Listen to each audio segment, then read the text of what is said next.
Okay. Hello, my name's Adrian Fielder and I've been a Senior Design and Technology Technician for 35 years. And today I'm going to make a video for you on sand casting as we can do it in schools. Sand casting industrially can be done many different ways and they can use processes that we haven't got the kit and facilities for. So what we're going to do now is we're going to take you step by step through the process and show you the individual pieces of equipment that we use in schools to do sand casting. Let's take a look. Here we are looking at all the equipment we're going to use.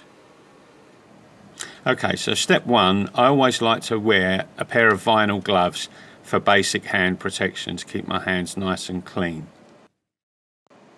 So step two, whenever handling sand or ramming or doing anything to do with the actual casting process, I always like to use an extra pair of gloves, whether we're sieving the sand into the cope or the drag.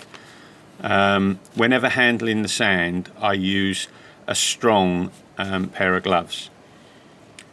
Next step, whenever I'm handling the ladle or the hot molten metal, whether I'm pouring the mould or whether I'm taking the casting out of the sand, I'll use my heat repellent gauntlets.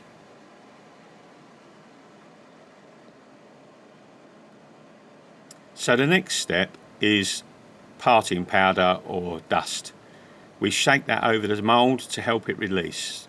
That's the ramming tool which we use to compress the sand around the mould.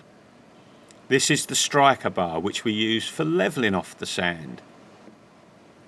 That's the degassing spike to put gas holes in. That's the riser and the filler. And there we are. So, in typical Blue Peter fashion, here's a casting I made earlier. And what I'm highlighting here is the flashings and the mistakes on this particular mould. So initially I pointed at the core and now I'm pointing at the bolt holes, all of which the sand should have come out of. And you'll notice the spike is going around the edge showing flashings. I'm also pointing to marks around the mould in general where there's pit marks, discoloration. Now we're looking at the bottom, showing the core again which should have dropped out, the bolt hole cores which should have dropped out. Damage from a poor mould and poor sand. When the sand gets old, it collapses around the side more easily and you get larger flashings. The riser and the filler are quite important. You'll notice the filler is really, really large and it's got a crater in it. When the metal in the casting cools down, it draws that metal in, so you end up with a crater in the filler rather than the casting itself. And as you can see, I keep pointing to various bits. They're just imperfections in the mould. Now we are going to prepare a casting. So what I'm doing there is I'm dusting the bed so that the sand doesn't stick. So in a minute I will put the cope on the board. There we go, give it a good rub. Make sure there's no stickiness, nothing for the sand to stick to.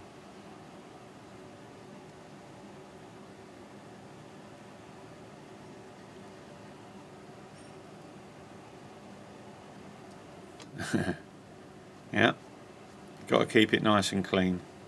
Got to keep it nice and clean. Right, so we put the cope on the right way up to make extracting the pins from the drag easier. Now we're placing the mould as in the centre of the cope as possible. And what I'm going to do now, I've already covered the mould in fine chalk to make it easier to extract, but I'm going to give it another dose of dust just to help make sure that the sand doesn't stick to it.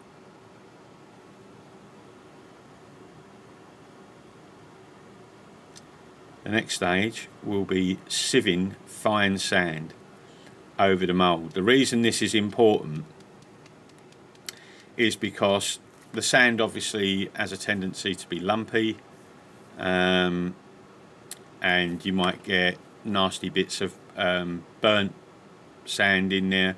So you want to make sure you've got all that out and you've only got fine sand. The finer the sand is around the initial moulding, the better quality casting will come out in the finished product, which you will see later on. So you'll see the quality of this casting that comes out, and we'll compare it to one where we've used a newer sand. Okay, we've just saved a little bit of time and cut some of the sand sieving process out, and now what I'm doing is I'm gently compressing that sieved sand around the mould. And the reason it's really important to do that carefully is because you don't want the mould itself moving off of centre. Make sure you've got a good covering and do it by hand to start with. Once you've got a good covering over the mould and you've compressed it, you can put another layer on and compress it again by hand. And then when you've got a really, really good covering over the whole thing, you can just chuck the sand in, lumpy or not. It's not going to make any difference because you'll have a good inch of sand, like fine sieved sand, all over the casting. And then it's just a case of filling the sand up, filling the mould up with the sand as it comes, and then we're going to start ramming that home. And you will see, once we start to ram it, just how much that sand starts to compress down. Here comes the ram. Now, the reason a lot of that sand is falling off is because it's not quite oily enough, which obviously is a problem with using old sand. So that sand is probably at a stage where it could do with reconstituting. Maybe we need to add some of the right kind of oil to it or whatever. As I said, later in the video, you will see a mould made with brand new sand and just the difference that it makes in terms of quality. So to some degree, the output quality of the casting you require will dictate what you use. If you need a really high quality casting, you're going to need to use pretty much brand new sand or nearly new sand. This sand is really old. You can see by the colour. When you see the brand new sand, it's bright orange. So it'll give you an idea. But like I say, depending on the quality and the level of casting you require, the sand can be adequate. I've seen some people doing castings in their home garage with really inferior equipment, and they just use sand and they lightly dampen it with water just to get it to hold together, which is quite dangerous in my opinion, because obviously I'm sure you know what happens when something extremely hot meets anything that's wet. You're going to get steam, spitting, and possible, dare I say, not exactly explosions, but kind of the equivalent of an explosion. But it could throw red hot sand into your face, or bits of molten metal, or red hot water, or steam. So I'm not sure wetting ordinary sand is a great way forward, unless you're absolutely covered head to toe in protection. So we're just ramming off the final mould. As you can see, I've had to do that a few times because it starts to go below the surface, and we're going to hit that with a strike bar in a minute once we've packed it as much as we possibly can, considering the sand is a bit inferior.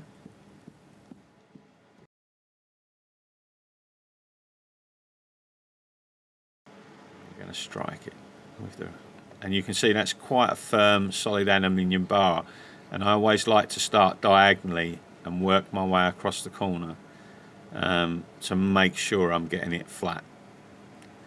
Now, the reason it needs to be so flat, and the reason you'll see me faffing about with it quite a bit, and it's the main reason why particularly the bottom of your mould has to be absolutely rammed solid, is because once you put the drag on top of the cope and turn it over, and you start to fill the opposite side with sand, once you ram that, if the cope on the bottom isn't packed densely enough, what you're going to start doing is you're going to start pushing the sand from the top mould into the bottom mould, which is not good, because you need the two moulds to separate really, really cleanly. So I've topped the mould up again, and as you can see, what we're getting is the sand isn't quite oily enough, so bits keep breaking out. But if I allow that sand to fall out and turn that mould over with a bit of a gap in the bottom, when I ram the top, all that's going to happen is the mould is going to sink, and that won't be good for separation when we separate the two halves of the mould once we've poured it.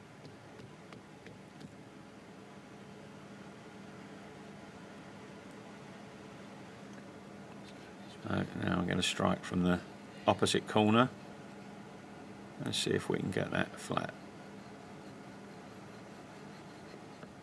And it's not perfect, there's a couple of dips in there, but I think I'm almost at a stage where I'm going to call it a day. Just top them up with a little bit. Yeah, it's just going to keep coming out. But that's quite flat. Okay, so we'll lift that out of the way.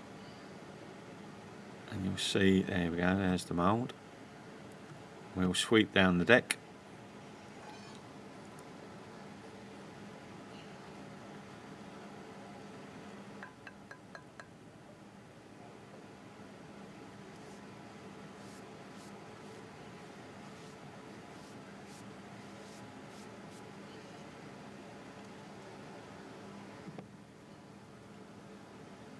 Now, it's important to make sure that mould and the cope are very clean. So when you put the top half on, there's no gaps. We don't want anything leaking out of holes between the two moulds. We're going to give that a quick dusting, hopefully. Oh. Okay, put the riser and filler in place, but hopefully I should give that a dusting now. Let's hope I don't forget. Ah, yes, don't forget to chalk the riser and the filler to make extracting them from the sand, because that's one of the other problems. You can put the riser and filler in, and then you can cut what they call gates into the mould, which I think you'll see later on when I do the walking stick handle. But this moulding was big enough that we can put the riser and filler direct onto it, and as such just makes life easier. It's just less sand to cut and mess around with. There we go. Stick a bit of dust on there. But you can see some of the imperfections in that mould as well if you look carefully. There's bits broken off it because it's MDF. It's not sanded, polished and varnished, which accounts for some of the poor quality in the surface of the casting that comes out, which you'll see when we take this one out. So now, hopefully, we are going to sieve another fine layer of sand again over the top of that, and the process will be repeated exactly as before. Sieve a fine layer, build it up, compress it by hand to hold the riser and filler in place, and then we're going to fill it with the chunky sand however it comes, and then we'll ram and compress it.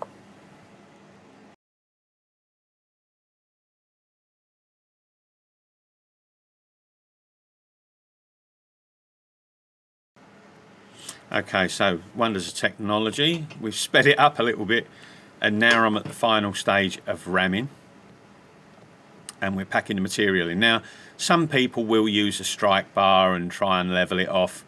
To be quite honest with you, I don't really worry about that to any great degree.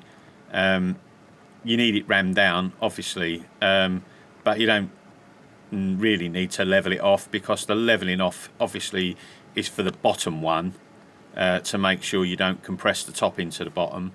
The top one just needs to be tight enough to make sure that the mould doesn't collapse.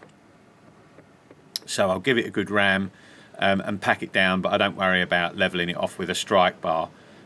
Once it's rammed and I'm happy with it within reason, what you'll see me do in a second is I will slowly and carefully release the riser and filler rod. Once I've extracted the riser and filler rod, I will shake off any loose sand and compress the holes where the aluminium is going to be poured in and the aluminium is going to come out through the riser rod hole, because as you can see, that sand is a little bit on the powdery side, and the problem with that, I'm just cleaning it all off now. The problem with that is that if it's a bit dry and powdery, once you extract the riser and filler rods, I'm putting some anti-gas holes in as well. Sorry, getting a bit above myself. So what we're doing now is the molten aluminium has got to travel quite a long way with inside that hole once you take the mould out of the casting.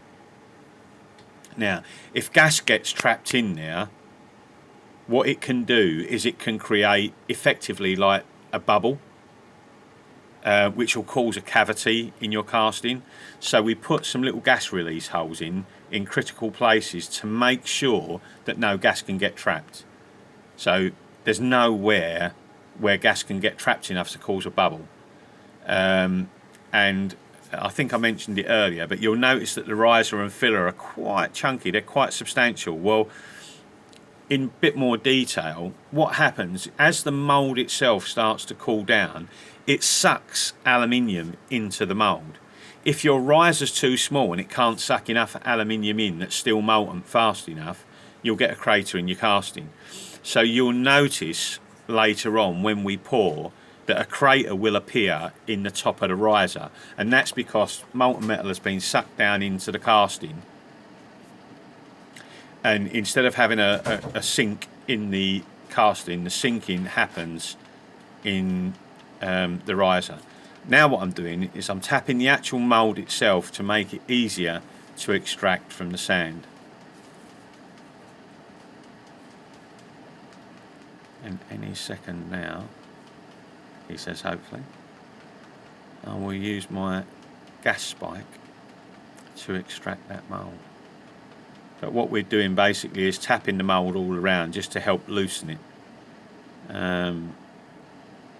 just in case there's any bits that are sticky. So I'm going to poke that in the boat hole, and there you can see it starts to release.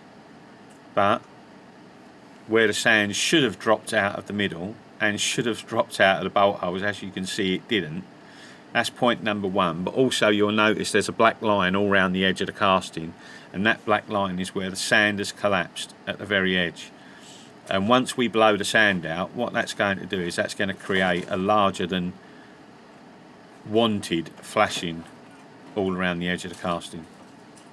So there you go, as I tap it you can see all the edge start to collapse and you can see bits falling away.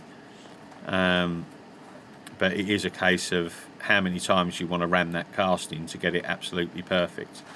So new sand is ideal, and you will see later in the video new sand produces a far superior casting. I'm just trying to level off the bottom just to make it a bit easier. Scrape all the lumpiness out of it.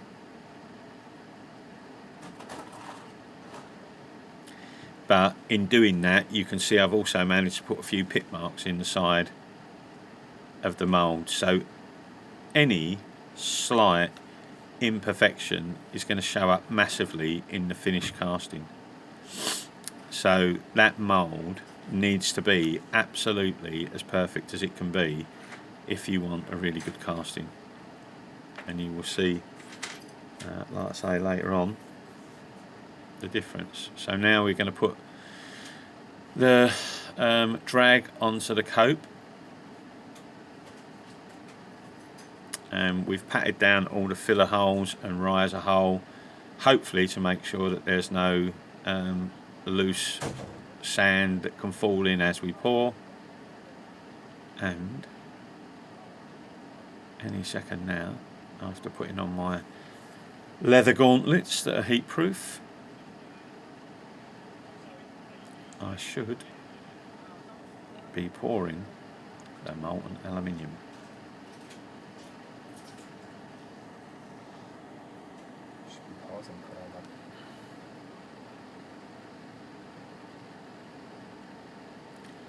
Right, as you can see, there are slight imperfections in the top of that casting, but we've blown out all the sand. If for any reason lumps of sand were to drop out of the casting and go into that mould, they're going to create bad pits. So, and yeah, what I'm directing to there is that sand should have come out, but it didn't. So in a more sophisticated sand casting, what we would have done is we would have made sand cores. Now what I've just done there is I've dropped a degassing pellet into the aluminium. Now the reason that's important is you submerge the pellet into the aluminium and any nasty gases bubble out and are forced out, and that gives you a much better quality molten metal to go into the mould, so you don't get what I would call the aero effect. So if you think of a chocolate aero bar, it's got loads of bubbles in it, yeah, that's the last thing you want in your casting. You want a nice solid casting with a clean solid finish. You don't want loads of air holes in it. And what you can see there, each time I push it down, you'll get like a little ejection of bubbles. When the bubbles stop, hopefully you've degassed the material, and we'll get rid of the slag or I don't know what else to call it really, but dross basically. Anything that isn't pure metal will float to the surface. There we go. And now we're pouring it into the mould. Now, as you can see, as long as you've set your filler hole so that there's space for overspill, what you don't want it doing is running over and outside of the actual mould box. And as it draws down, you'll get the crater in the riser, and hopefully we'll get a close-up of that in a second. Let's dump it over there. That's better. And we're gonna, oh, I know what I'm gonna do. Yeah, basically I'm gonna cut out the burnt sand and get rid of it. It's also very hot, as you might have guessed. And we get rid of all that burnt sand because that needs to go into a separate pot to be ground down and properly reconstituted, because that will obviously have all the oil burnt out of it, which is where all the smoke comes from. It's all the oil burning off. And as you can see, you just get some big sort of cakes, but if that sort of stuff isn't dealt with properly, then it ruins the quality of the sand that remains.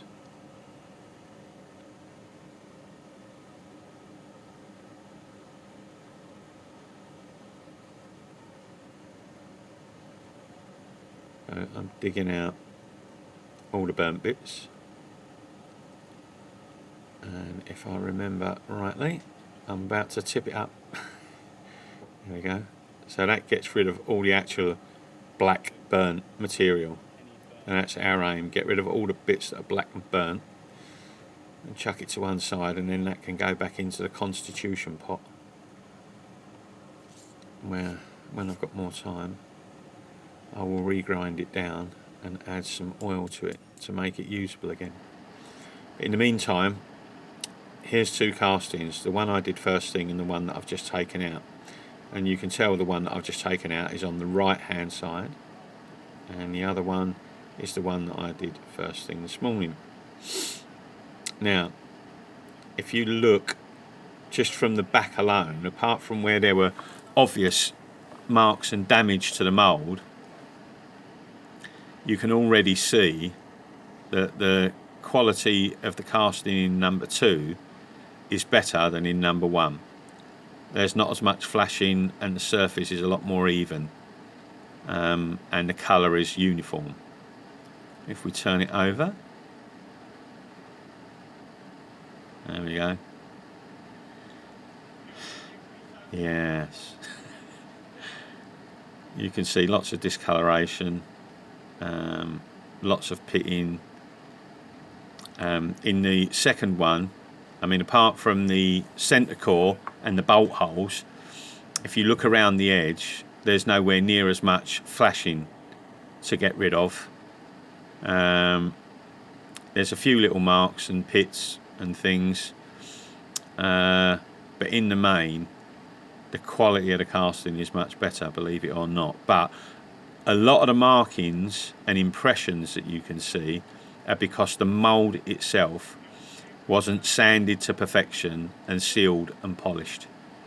That mould needed to be really sanded, sealed and polished. And the other thing that's really, really important as well is when you're making a mould, it's always got to have a draft angle. If there's any flat sides or flat edges, they are going to cause sticking points when you're trying to release the mould. Now what I'm doing is I'm opening my new bag of Petrobond, and as I said to you earlier in the video, as you can see, compared to the sand that I've been using, which is, I would say, brown at the best, you can see that is absolutely nearly as orange as those handles. So now what you're going to see is you're going to see a casting with absolutely virgin sand straight out of the bag, and you'll see the difference in the quality of the casting. So we're going to go through the process again. We're going to sieve sand over the mould. Obviously you remember from the first casting that we've powdered the deck, we've put the cope on, we've put the mould in the middle, and we've powdered the mould. We make sure, but it was a very professional mould, and you will see when this casting comes out the difference in finish level. So I'm going to get the wizard to fast forward this bit because it's going to be pretty much the same. We're going to sieve brand new sanding, cover it in probably 1.5 inches of brand new fresh sand, and then we're going to fill it with the old sand because it won't matter, because that's further away from the casting. As long as the casting is covered with brand new high quality sand, then we're just going to fill it and ram it and strike it off.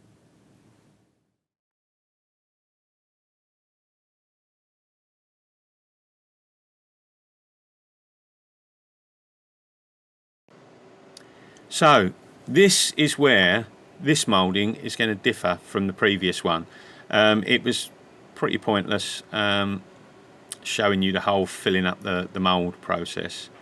But what I'm going to do now, after I finish cleaning off, is you'll notice on the cope, there's a circle to the left and a circle to the right at each end of the shooting stick handle. And what I'm going to do now is I'm going to show you, because that casting isn't big enough to handle the riser and filler like the previous casting was, what we have to do is we have to put the riser and filler in each corner, and then we're going to cut a gate from those holes into the casting itself. And you'll see I'll get my little ruler out of my pocket. Normally you'd use a palette knife or something similar, but we're going to push the riser and the filler down to create a hole, and then I'm going to use my little rule to cut what they call a gate. which is basically a connecting line from the hole where the riser and the filler are into the actual casting itself, so that the metal can come down the filler, through the gate, into the cavity, and then out of the cavity on the other side and up the riser. So that's what we call a gate. And you'll see why you can manage it with a rule, but a palette knife is far superior. And then what we're going to do is we're just going to compress that sand to make sure there's no loose bits that can get washed into the casting.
Okay, so we've cut the gates.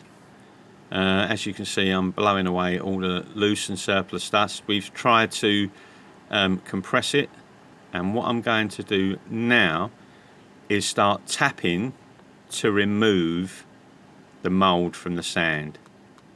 Tapping it just rocks it just enough to hopefully release it. There should be enough powder. Obviously it's new sand. And now I'm going to put 2 little screws in, pre-prepared holes obviously, and what that's going to do is that's going to help me lift it out without knocking the sides or damaging the very edges. And by doing that, that also helps us eliminate flashing. So wiggle, wiggle, wiggle, wiggle, wiggle, wiggle, wiggle, wiggle, wiggle, wiggle, wiggle, wiggle, wiggle, and there it is. Now look at that. Look at that. No nasty marks, no collapsing.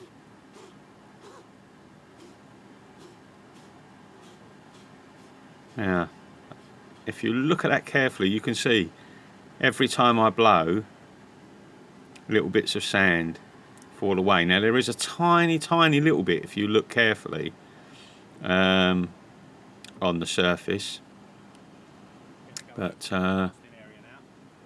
not huge by any stretch of the imagination compared with the other one. There we go, we're filling it up. Now we will give that a few minutes to cool down, and we're focused on that because what will happen as that starts to cool, you'll get a slight sinking occurring in there. You will notice at this point a needle come into view in the background because I forgot to put my gas release holes in, and of course with the mould out it's going to be difficult, and obviously the metal potentially is liquid for however long. Look how sweet that casting is. Now if you look on the left hand side as we're looking at it, there's a little bit of pitting, so obviously what's happened is we've managed to blast a couple of little bits of sand into the casting, so it's pitted on the top of the handle just at the left hand side, and there's a couple of tiny little bits at the very bottom end as well that you can see. There you go, pointing to them there, which is a shame.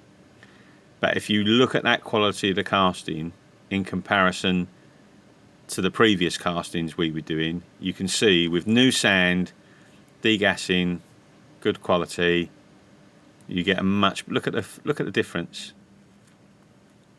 Look at the difference in those quality castings. If we hadn't had any flashing issues, you pretty much wouldn't need to do anything to that casting at all. It's so good.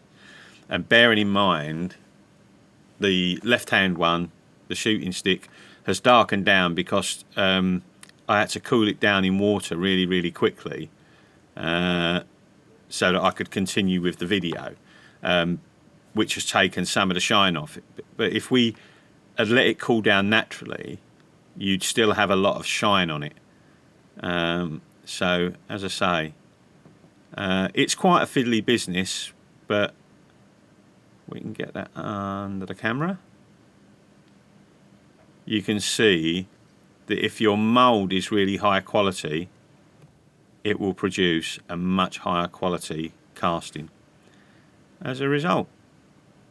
So, whilst I don't profess to be a professional at casting, that is the process, and you can see the benefits and the pitfalls, hopefully, and the rest is practice. And it's the first time I've done casting for quite a long while.